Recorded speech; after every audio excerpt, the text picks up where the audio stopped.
Greetings and welcome back, gentles and ladiesmen, to another fantastic episode, episode 4, I believe, of EXO plays Spyro Year of the Dragon, aka, Spyro 3. Last time, we fully completed the Speedway in this area, and Cloud Spire, so we're gonna move on to the next big level. At last, my portal is working again. Come visit me at the Tiki Lodge. So, I can't remember any of the other worlds doing this, where you need a certain number of eggs to open a portal.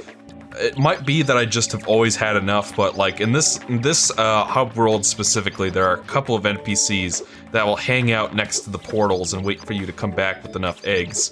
And I'm pretty sure that doesn't happen in the other hubs, so yeah. Adjust the settings in my monitor real quick. Rhinox are running rampant around here, but I can't get anyone out of the Tiki Lodge long enough to do anything about it. So once again, Rhinox are attacking. Rhinox work for the Sorceress, so everything checks out here for A plot and B plot connections, and of course there are eggs here as well, so we are furthering the plot by collecting those, because that is our main objective after all. So everything's good here. Molten Crater, I don't think I've touched on this yet, but I mean, I thought soundtrack in the first game was... I liked it mostly for the style more than anything else. Like, the actual songs... I'm gonna turn down the volume just a hair. It's a bit loud, and I'm trying to commentate, and I can barely hear myself think. But...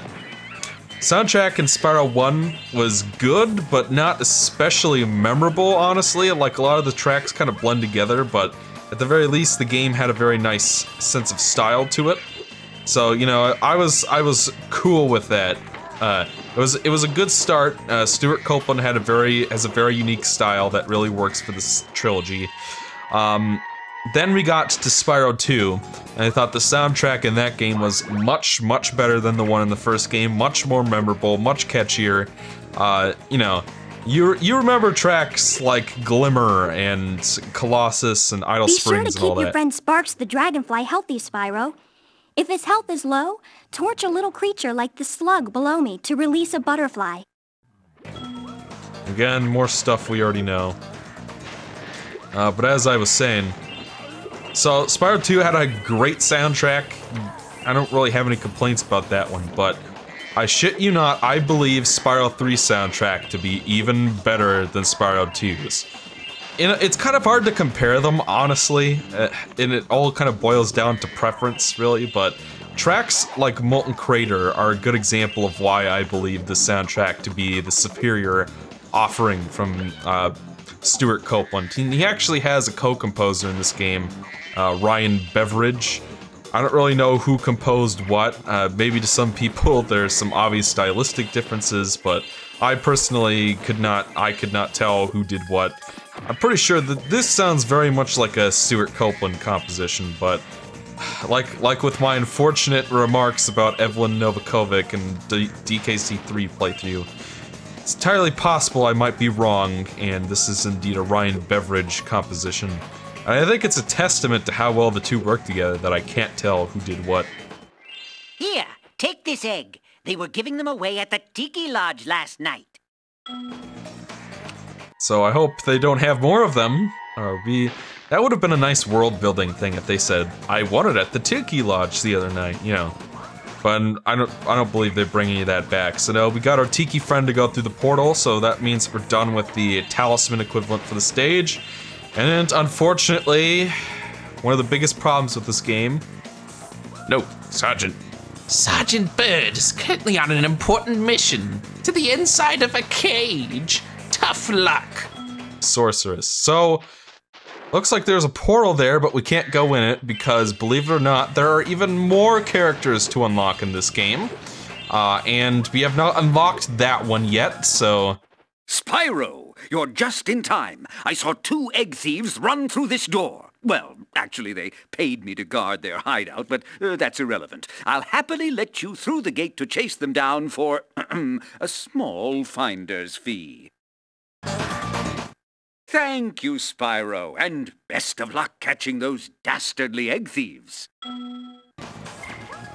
Moneybags is such an asshole in this game. I guess those egg thieves are going to get what's coming to them.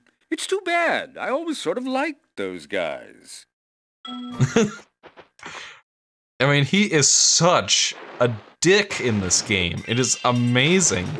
And it builds up to something pretty great. Are you the dragon looking for all those eggs? Because I saw a shifty-looking character with one over there. So, I hope you guys didn't miss the... I hope you guys missed the egg thieves from Spyro 1, because they are back with a menace. It's the same character design and everything, same yeah. And then you got a skill point there, which is probably one of the easiest skill points ever, but, like, you know, just in terms of, like, I always found that one without needing a guide or anything. Like, even before I started looking for them for playthrough's sake, I always happened to miss that one, or I never missed that one, because it's, you see that big crack in the wall and you instantly think, oh, there's gotta be something good in there. Turns out it's not a gem or anything, it's a skill point. But, you know, still, not very difficult to find at all. We'll grab those gems first. Once again, love how this game separates out mini-games and side quests to their own part of the stage, so you aren't running around the main stage all over the place and, you know, wasting time like in some of the Spyro 2 levels. Now we can keep all the, you know, running around within confined areas like this one. So basically we have an egg thief and we have to chase him down. And it's pretty easy. It's not as easy as in Spyro 1, but still pretty easy to get that particular one, but it is the first one we met, so, you know. Hey, there goes another one! He was really fast. Maybe if I activate the supercharge, you'll be able to catch him. So Supercharge is back from Spyro 1 and 2. It behaves more like it did in Spyro 1, actually. Now, which is kind of strange now that I think about it. There might be other Supercharge portals, but I don't think there are, actually. I think all the Supercharge you're gonna get is gonna be like in Spyro 1, which is fascinating. Here we have a red thief that is significantly faster, and I don't know, maybe the reason that he is faster is because he can use the Supercharge too, which is something they don't really explain or discuss at all, but we saved Kermit the Frog. Kermit was captured by the thieves, but we saved him, and he'll be alright. Let's see, did I get all the gems? I don't want to have to come back here. Okay, so, unfortunately, one of our playable character buddies named Sergeant Bird has been captured by the sorceress, much like Sheila was, and we will not be able to unlock Sergeant Bird until after we beat the first boss at the end of this hub world. So, fortunately, we will have to come back and do that. There is backtracking in this game, but thankfully, as you just saw, by the way, bring that key that we found next to the platform where the portal out of the stage is, on the bottom level, you can find the key there. But as you can see, like I've been saying all during the playthrough, every stage in this game is shaped like a giant donut. And there are always shortcuts so that you can go back the way you came. So literally, when we come back here to do Sergeant Bird, all we have to do is walk up over this way and then cross that bridge, and then there it is. And then once we get there, there's a brand new section of the level we have not played yet. So yeah, I say that's better than anything in Spyro 2. It takes less time to do the physical backtracking than even Glimmer in the second game. And on top of that, when we actually get to where we need to go, it's like a whole new section of the level where you get to play as a different character. So, I say that's better than anything in Spyro 2, but, like I said... Yay! My portal is working! I'll see you at the beach! Alright, next level, which is another one of my favorites, and another one of my favorite tracks in the game as well. Like, stylistically, Spyro 2 was very consistent. I don't really know how to describe it, but We'll talk to this guy real quick. While I was gone, my friends borrowed the Rhinox submarine, and then they took it for a joyride, and then they smashed it into a big pile of rocks. Oddly enough, the Rhinox failed to see the humor in the story and stuffed my friends in the jail behind you. Yeah, you can see those cute little seal guys are locked up thanks to the Rhinox in the stage. So, once again, it's a good way to, you know, motivate the player to want to take out these guys and save them and all that. And obviously, the Rhinox will work for the Sorceress, as I've said a billion times. So A plot and B plot are connected sufficiently, so it doesn't feel like this level has nothing to do with any of the goals you're going after. So, you know. Once again, this is probably, in terms of like I've said in one of the previous parts, all the plots within stages feel very samey. It's always Rhinox showed up and did a thing, and get rid of them, pretty much, and, you know, and find eggs while you're at it.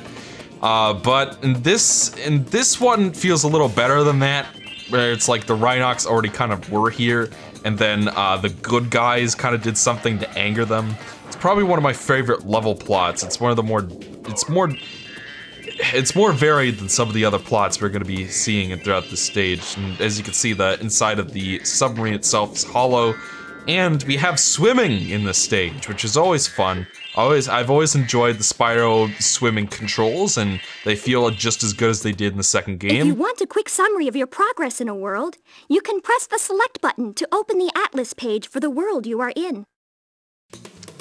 Thanks, Navi. And look, like I've been saying, look at the texture work in this level. This level is gorgeous. Like, I don't know what it is. They just did something different with how they drew textures in this game, and it just looks so much better than the first two. I don't even really know how to nail that down, but Jason. And don't worry, there is a Michael dragon in this game. I think he has buck teeth. And there's also an Eric one, probably. Don't quote me on that. I'm sure there's a Paul and a Dan and a Ryan somewhere. You know, everywhere. Here and there and everywhere. So everybody, I do like how I don't know, I guess Spyro 1 did that too, but each of the dragons have their own names and their own unique little animations, and there are way more baby dragons than there were regular grown-up dragons in Spyro 1, and each of them looks a bit different. Whereas the Spyro 1 dragons were just, you know, kind of palette swaps of the same magic crafter dragon or the same artisan's dragon. You know what I'm saying? So, a lot of attention to detail for these MacGuffins. And you know, and like I said, if you don't want to watch them, you can skip them too. So it's you know, it's good for everyone, essentially. Everybody can get something out of that. Yeah. So thankfully, because we rescued Sheila first thing, like I recommended, there is a Sheila section in this stage, and we will not have to come back to play it. So that's always good. That's always swell. Like I said, there is more, like if you quantify it, there is more backtracking potential in this game than there was in Spyro 2, but there is way more that you can skip entirely without, you know, like having to like glitch to go fight the bosses early or something, you know what I'm saying? Like if you know what you're doing, and it does require some advanced knowledge and you having played the game before to kind of know how to get around it, but you know, so did some of the... You can hover to get more distance when gliding. Just press the triangle button at the end of your glide. Hunter already told us this. You don't need to keep tutorializing this stuff.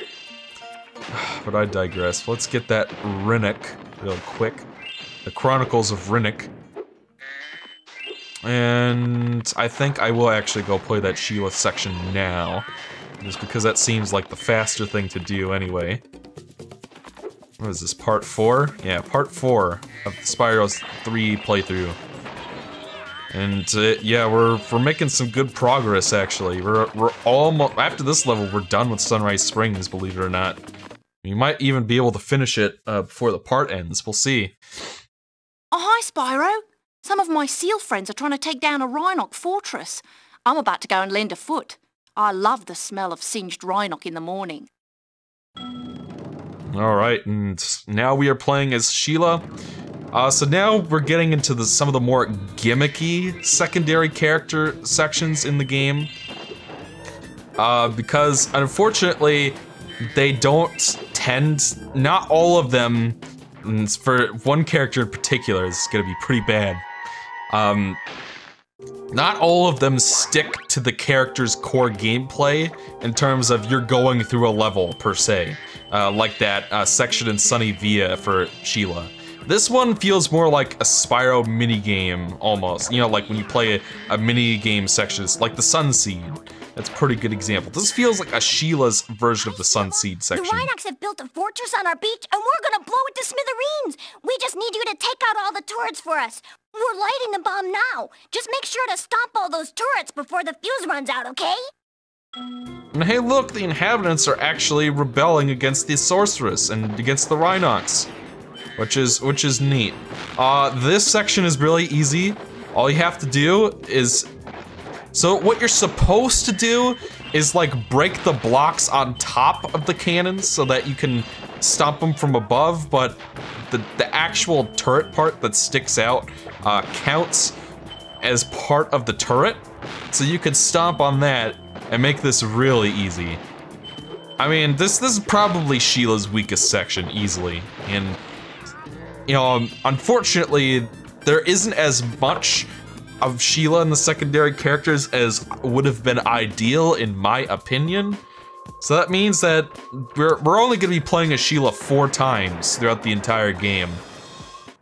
Wow! I can't believe I survived that blast! It's a good thing I kept this egg nice and safe in my pocket.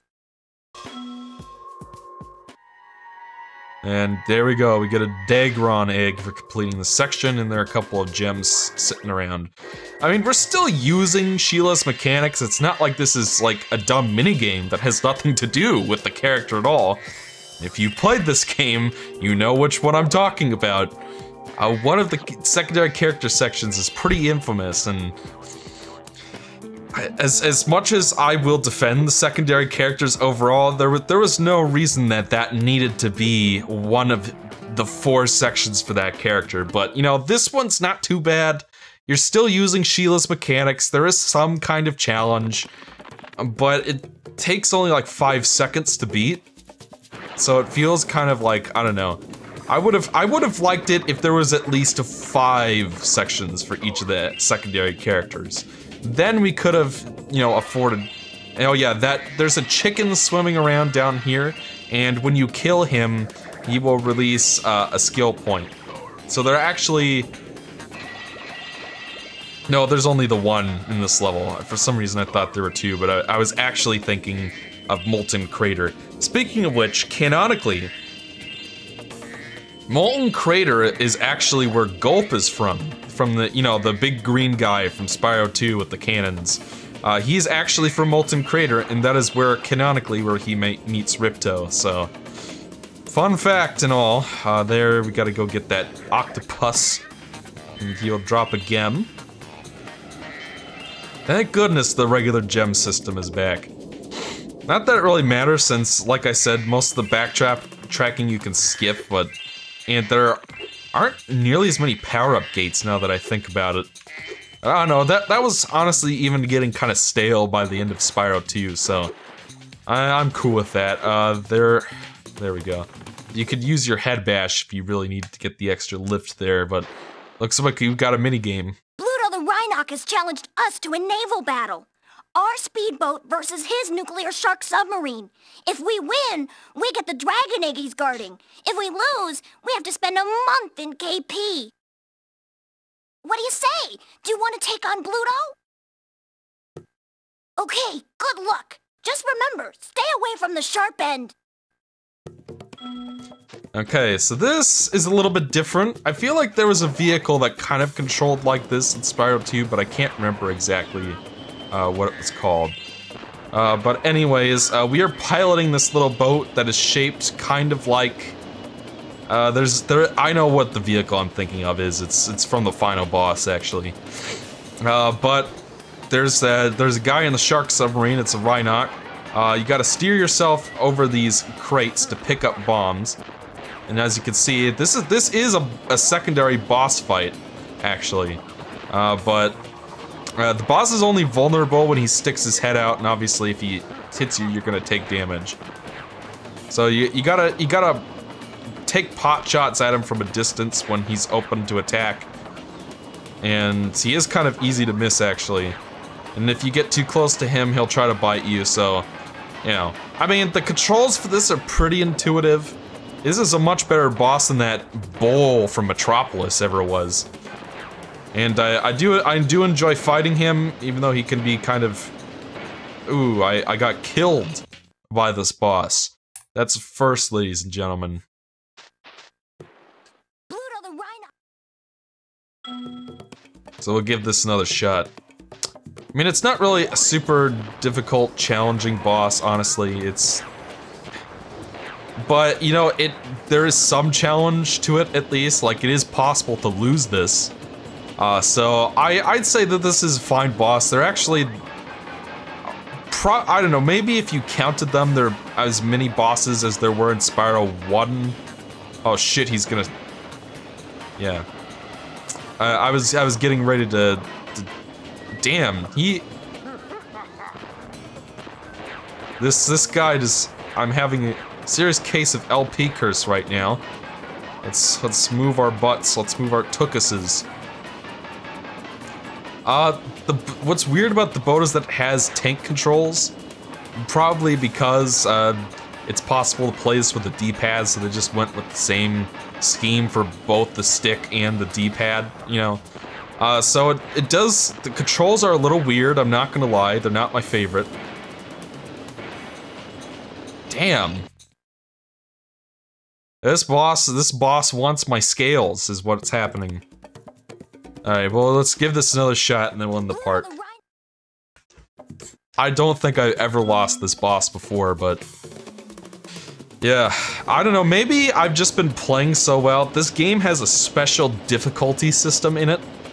Where it will automatically adjust the difficulty upwards or downwards, depending on how well you play. So if you play really well, then the game goes to a hard mode. And like, you know, like the racing section that we played earlier in Mushroom Speedway, for example. If you lose that a couple of times, the game will get... Damn, this guy is right in my butt. I'm actually kind of shocked. Because usually the bosses in these games are pretty... I'm gonna have to play more evasively, that's what it looks like I'm gonna have to do. But he's also, the shark sub's also got some... look, yeah, and he can heal too, so you gotta stay on him, otherwise he's gonna... Oh god. Alright, now he's gonna come after me and try to chomp me. So much like how I did that cheat code, to turn on the treasure hunt early, there are codes that will change the difficulty of the game. Wow! That's the first time Bluto has ever lost! You got a lot of talent for someone so purple. I hope this egg was worth all the trouble. Judging Spyro on the color of his scales. Anyways, we have rescued this baby dragon, which is an adorable creature. Now because we've defeated the boss, we can swim in the area and grab a few more gems before we leave. And Sparks is gone, so I get to personally touch every single one of these gems. I don't think there's any fodder in here, so I'm fucked that way. Yeah, it's a challenging, decently challenging little boss. Like I said, I've never lost it before today. But, you know, the fact that it is possible to lose means that there's at least some challenge to it. Because, like, one of the problems I had with a lot of the Spyro 2 minigames was all of them felt like a lot of them felt like there was no challenge. Like, there wasn't really a way to lose the minigame. Like, the monkey and the barrel mission always comes to mind. And then the ones that were actually hard, there were like half of the minigames were good mechanical challenges where they were possible to lose, then you had another half that were flawed for one reason or another, and, you know. I feel like this game is much more consistently challenging than the second game was when it comes to, you know, the secondary things you can do. Of course, not all the minigames are great. I'll be pointing out one in this level, actually. We'll be playing in just a minute, but, well, technically in the next part. Join me in part 5, gentles and ladiesmen. We will finish off Seashell Shore and head on to the boss, probably. So, I'll see you guys then.